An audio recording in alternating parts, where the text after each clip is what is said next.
A paz do Senhor Jesus Cristo. É um prazer estar com vocês mais uma vez para mergulharmos um pouco mais profundamente dentro da Escritura Sagrada, dentro da Bíblia. Seja muito bem-vindo a mais esse momento de ensino da Palavra do Senhor. É muito comum na sua igreja você escutar a seguinte expressão: precisamos buscar em primeiro lugar o reino de Deus, mas a sua justiça, e as demais coisas nos serão acrescentadas. Pois bem, isso é muito comum, independente da igreja a que você pertença. Pode ser uma batista, uma neobatista, pode ser uma pentecostal, uma neopentecostal, pode ser uma congregação, pode ser um salão da testemunha de Jeová, etc, etc, enfim.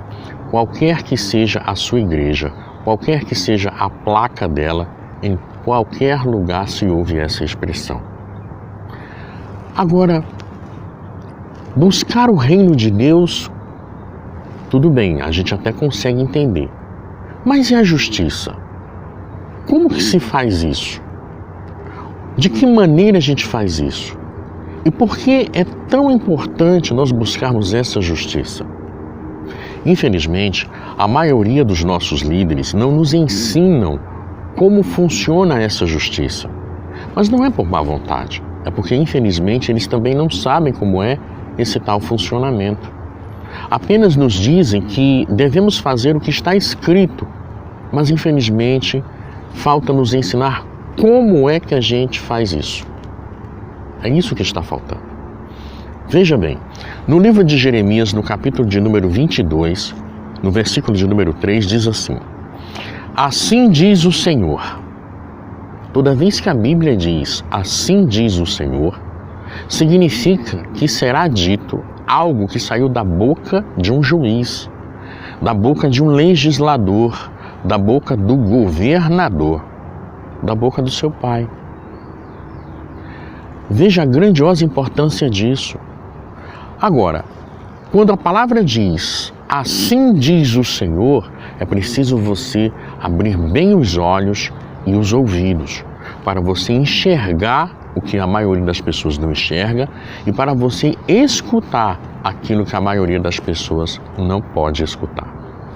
Continua o texto dizendo: executem o direito e a justiça e livrem o oprimido das mãos do opressor.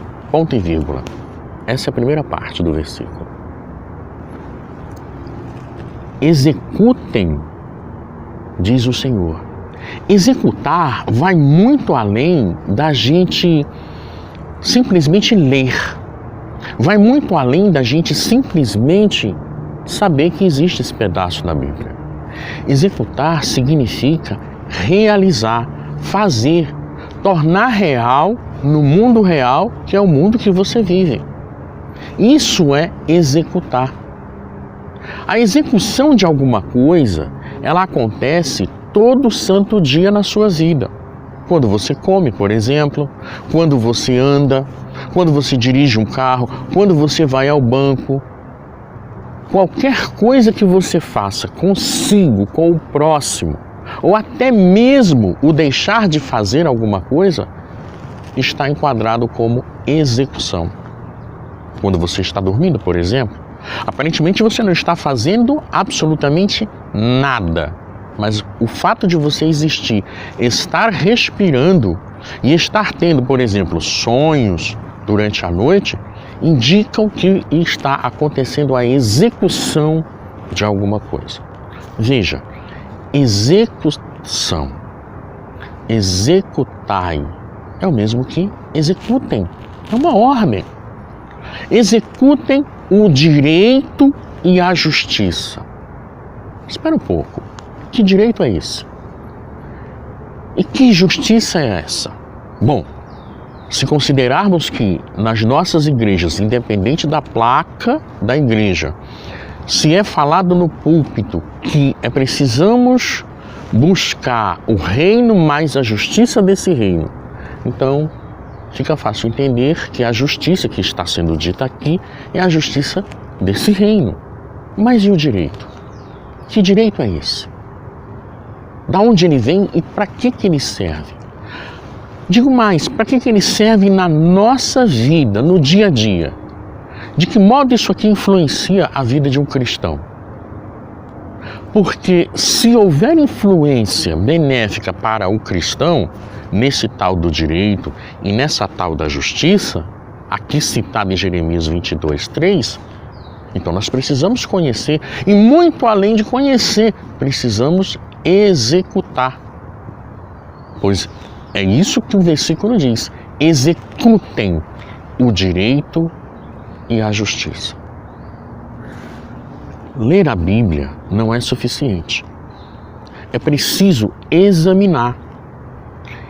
E examinar significa você não apenas prestar atenção, mas significa você tentar ligar as peças do quebra-cabeças que estão dentro da Bíblia. A Bíblia inteira é um gigantesco quebra-cabeças e você precisa encaixar as peças perfeitamente. Por quê?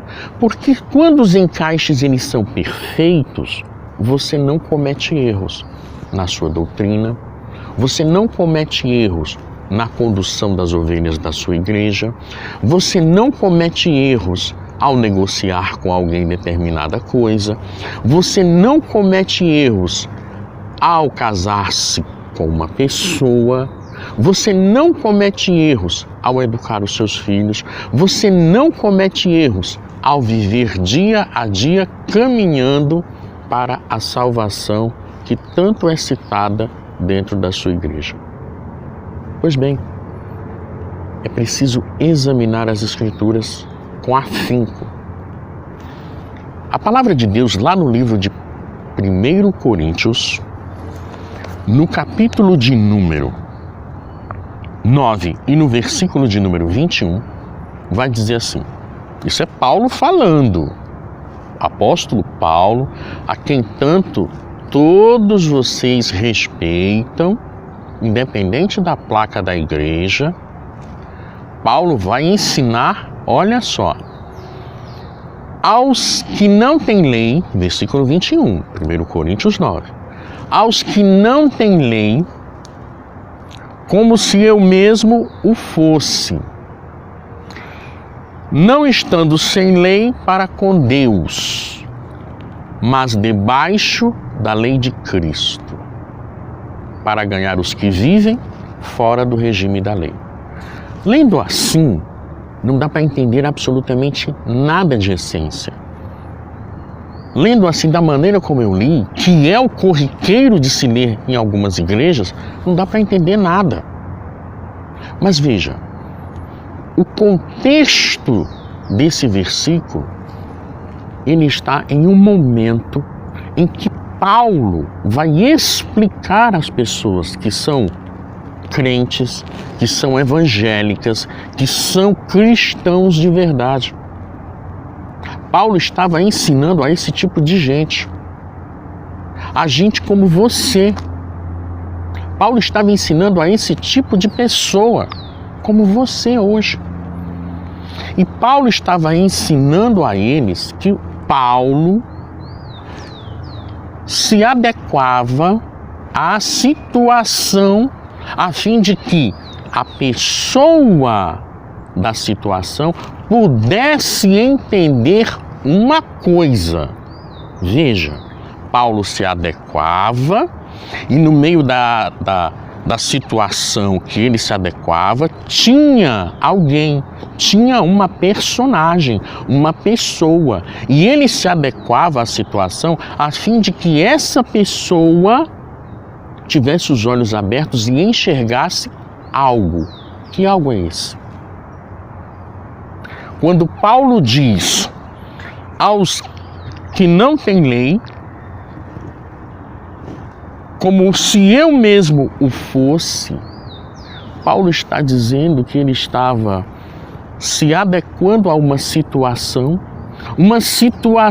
na qual pessoas acreditavam apenas na lei mosaica, a lei de Moisés. Somente nessa lei. Então, todo o regramento da vida das pessoas se davam única e exclusivamente através da lei mosaica. Única e exclusivamente. E a essas pessoas Paulo ensinava como se fosse um deles. Isso fica muito bem claro nos versículos anteriores. E Paulo vai dizendo, além disso, que aos que não obedeciam à lei mosaica, aos que não estavam enquadrados, que não tinham regra de conduta à lei mosaica, mas uma outra lei, qualquer outra que fosse, a grega, a romana, a macedônica, a síria, a babilônica, etc, etc, etc. A essas pessoas também Paulo, que aqui ele chama os sem lei, ele também se adequava. Se adequava a fim de ensinar a elas em uma determinada situação. Mas ensinar o quê? A lei de Cristo. Perceba, nitidamente existem 3 tipos de legislação citadas aqui só nesse pedacinho do versículo. 3 legislações, 3 conjuntos de regras de conduta. Conjunto de regras de conduta é igual a direito. Direito, explicando de um modo mais fácil para você entender, é o conjunto de regras de conduta de determinado povo. Isso é direito.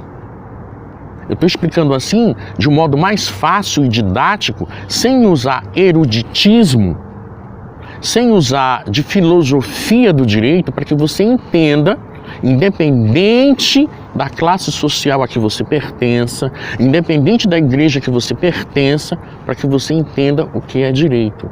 Direito é um conjunto de regramentos de determinado grupo de pessoas.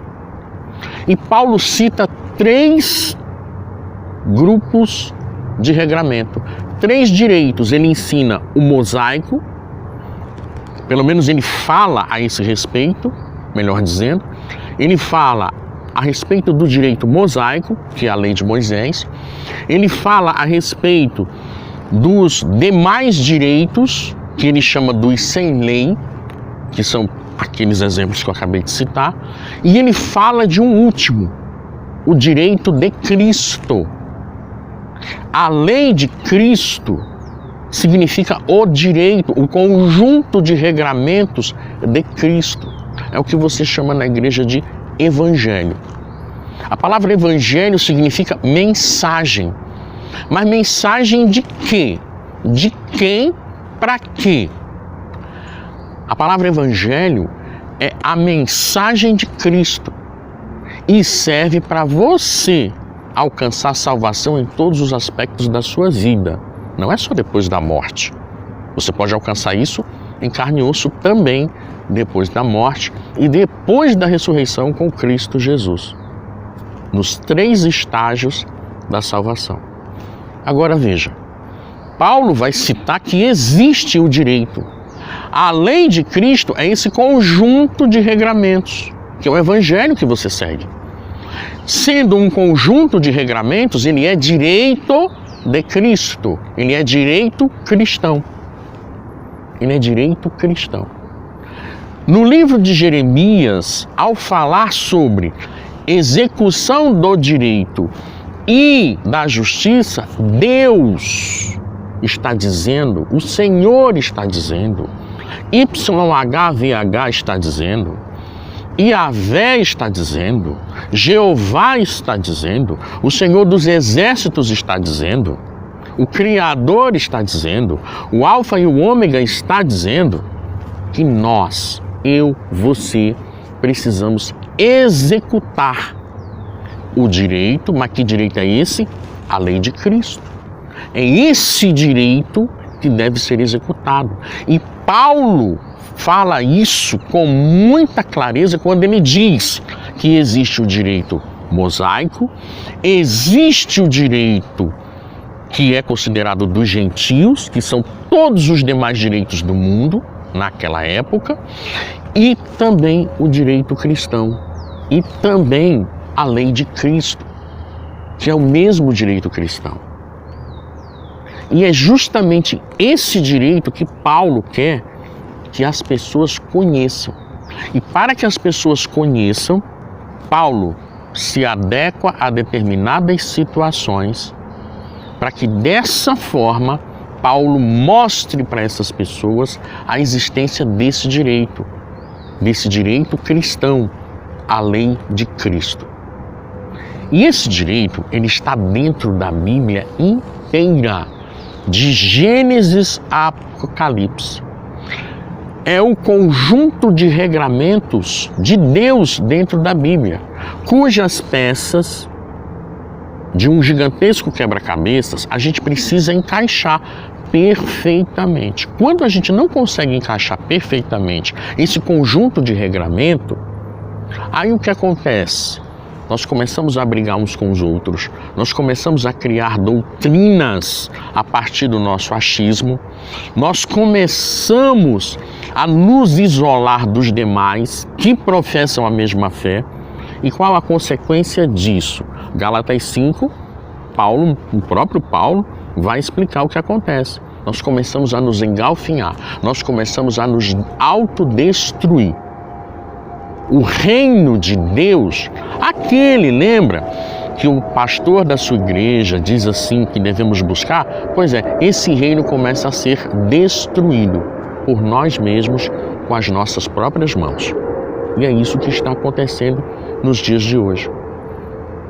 Por consequência, a vida das pessoas que participam de situações assim passa a ser vida destruída. Passa a ser a vida destruída. Por quê?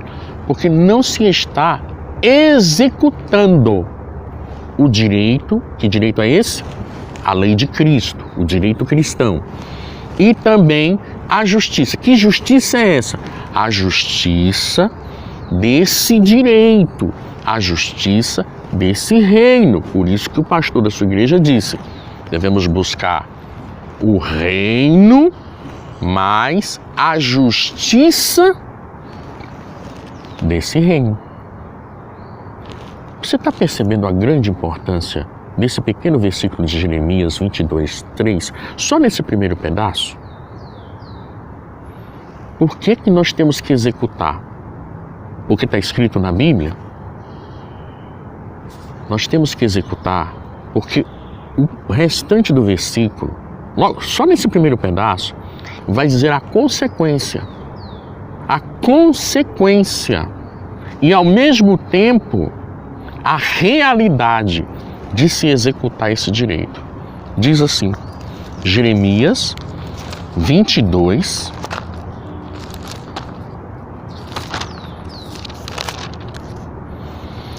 diz assim: executem o direito e a justiça e livrem o oprimido das mãos do opressor. Esse terceiro pedacinho, às vezes, é muito comum a gente considerar como sendo a terceira ordem de Deus. Primeira ordem, executar o direito. A segunda ordem, executar o juízo. E a terceira, livrar o oprimido das mãos do opressor. Isso é muito comum. Isso é muito comum entender dessa maneira. Infelizmente, quando nós entendemos dessa forma, as peças do gigantesco quebra-cabeças não se encaixam. Por que não se encaixam? Porque a interpretação não é essa. Não são 3 situações que Deus manda executar. Não. São 3 situações que, quando executadas, produzem um reflexo, uma consequência na nossa vida. E esse reflexo, essa consequência na nossa vida é justamente a terceira ordem. livrar o oprimido do opressor. Quer ver só? Quem é o teu opressor? Quem é o opressor do evangélico, do cristão, do crente de verdade? Quem é o opressor? Quem? Principados, potestades, dominadores, hostes malignas. No bom português, são demônios. No bom português, o inimigo é um demônio. Diabo, Satanás, a antiga serpente, a grande prostituta. Essa é a realidade. Esse é o opressor. Quando você fica doente, quando você vai à bancarrota econômica, quando você passa uma grande desgraça dentro da família, tudo isso causado pelo opressor, que veio para matar, roubar e destruir. De quem você tanto foge e com quem você jamais quer estar. O opressor. Pois bem, livrar o oprimido, a vítima, do opressor. Essa terceira ordem não é simplesmente uma ordem, é a consequência da prática do direito, da execução, do direito e da justiça. Quer ver só? Jesus na cruz do Calvário. Jesus na cruz do Calvário, ele realizou uma situação dentro de parâmetros do direito cristão, que é o direito criado por Deus, chamada por Paulo, no 1 Coríntios 9, verso 21, de lei de Cristo. Jesus realizou uma ação dentro desse regramento e isso proporcionou algo chamado justiça, dando a ele um direito. Qual é esse direito? Remir você de tudo aquilo de errado que você faz. Te dá a condição de você estar com ele nas mansões celestiais que ele foi preparar para você e que o pastor da sua igreja tem falado para você no púlpito da sua igreja. Pois é. É para isso que serve o direito e a justiça. Para, como reflexo, retirar o oprimido das mãos do opressor. É para isso que serve. Mas infelizmente nós não estamos executando nem o direito e nem a justiça. Como é que nós vamos então livrar o oprimido das mãos do opressor? A partir do dia 9 de setembro próximo, uma nova turma do Discipulado Prático Resolvedor de Problemas vai começar. Durante uma semana estarão abertas as inscrições para este discipulado. E nele você vai aprender como executar essa justiça dentro desse direito, a fim de que você se torne alguém totalmente livre das mãos do opressor. Seja na área sentimental, familiar, na área econômica. E você, de qualquer ministério, qualquer que seja o nome da sua igreja, qualquer que seja a sua doutrina, pode e deve participar desse discipulado. Por quê? Porque ele é pautado na palavra de Deus, sem nenhuma heresia e também sem provocar nenhum tipo de blasfêmia. É um discipulado prático para resolver a grande problemática que nós temos vivido no hoje, que é não sabermos qual é esse direito, nem como executá-lo, e não sabermos como é esta justiça e nem ao menos como executá-la. Se nós não soubermos como fazer, como podemos fazer?